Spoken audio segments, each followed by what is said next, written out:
दोस्तों हमारी चैनल में आप सबનું हार्दिक स्वागत है। અને આ વિડીયોમાં આપણે જોઈશું કે જે 8 પાસથી ગ્રેજ્યુએટ સુધીના દરેક મિત્રોને જેને રોજગારીની જરૂરિયાત છે તો એના માટે આ ખાસ પોર્ટલ છે અને આપણી ગુજરાત ગવર્મેન્ટ દ્વારા આ એક નવું પોર્ટલ વિકસાવવામાં આવેલું છે। તો અનુબદ્ધ ગુજરાત રોજગાર પોર્ટલ છે। તો આ પોર્ટલની અંદર આપણે એટલે કે આ વિડીયોની અંદર તમામ માહિતી લઈશું કે કઈ રીતે તમને રોજગાર મળી રહેશે, એટલે કે કયા જિલ્લામાં કઈ અત્યારે હાલ વેકેન્સી છે અને એપ્લાય કઈ કરવા માટે જરૂરિયાત છે। તો એ તમામ માહિતી આ વિડીયોની અંદર મળી રહેશે। તો આ વિડીયોને પૂરેપૂરો જોવા નમ્ર વિનંતી। તો ચાલો જોઈએ કે કઈ રીતે તમારે આ રજિસ્ટ્રેશન કરવું એ પણ આ વિડીયોની અંદર તમને જોવા મળશે। તો પહેલાં જોઈએ કે ગુજરાત અનુબદ્ધ પોર્ટલ ઓનલાઈન રજિસ્ટ્રેશન। તો એની અંદર પહેલાં આપણે તો થોડી માહિતી જોઈ લઈએ કે કઈ રીતે આ તમામ વર્ક કરે છે। તો આપણા જે મિનિસ્ટર વિજયભાઈ રૂપાણી દ્વારા બે વેબસાઇટ અને એક એપ્લિકેશન લોન્ચ કરવામાં આપેલી છે। તો એની અંદર શું ડિપ્લોમા ITI જેવા વિદ્યાર્થીઓ અને જે ગ્રેજ્યુએટ માસ્ટરી કરેલા અને 9 પાસ એટલે કે 10થી લેસ ધેન એટલે કે 9 પાસ સુધીના ઉમેદવારો માટે આ જોબ આપવા માટે એક પોર્ટલ બનેલું છે।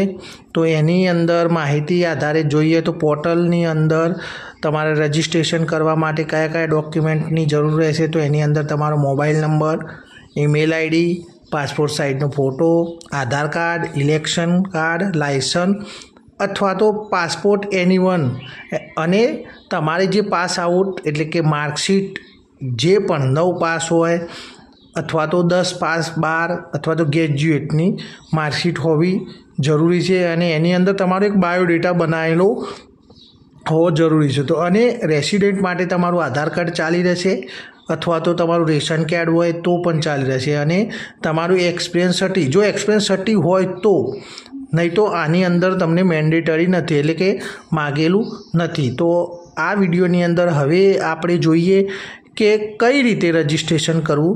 તો ફર્સ્ટ ઓફ ઓલ કઈ વેબસાઇટ ઉપર આપણે જઈને રજિસ્ટ્રેશન કરીએ।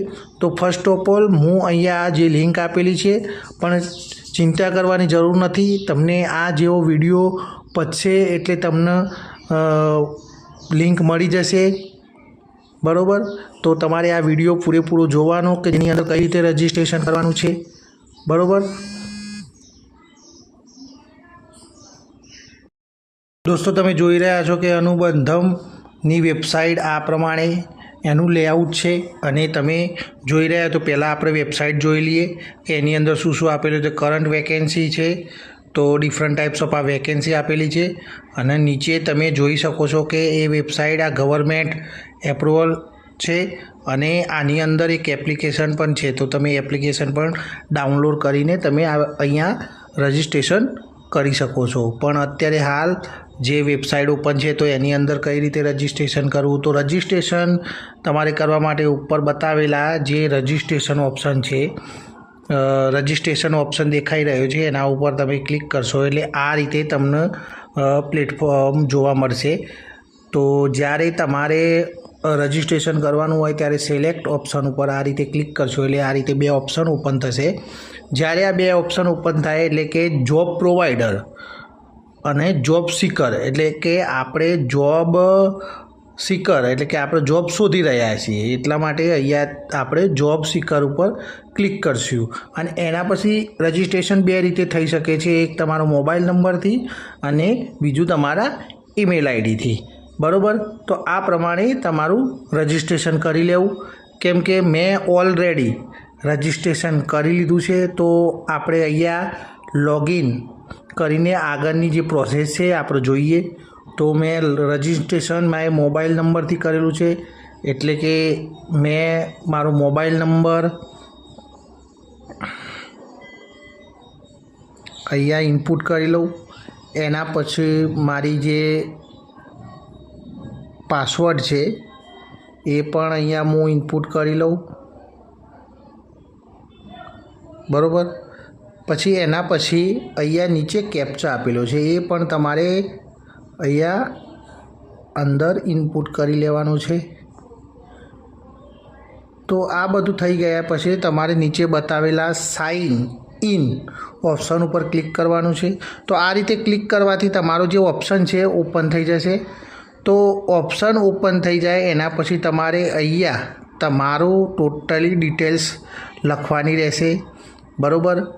અને ટોટલી ડિટેલ લખીને તમારે બેઝિક સરનામું, તમે કયા સ્ટેટના છો, તમે આ રીતે ક્લિક કરશો એટલે તમારું ગુજરાત એટલે કે આપણું ગુજરાત રાજ્ય ઓપન થઈ જશે. પછી ડિસ્ટ્રિક્ટ તો અહીંયા ગાંધીનગર, તો અહીંયા તમારું જે પણ જિલ્લો લાગતો હોય એ તમારા અનુબંધ પ્રમાણે અહીંયા સિલેક્ટ કરી લેવાનું રહેશે.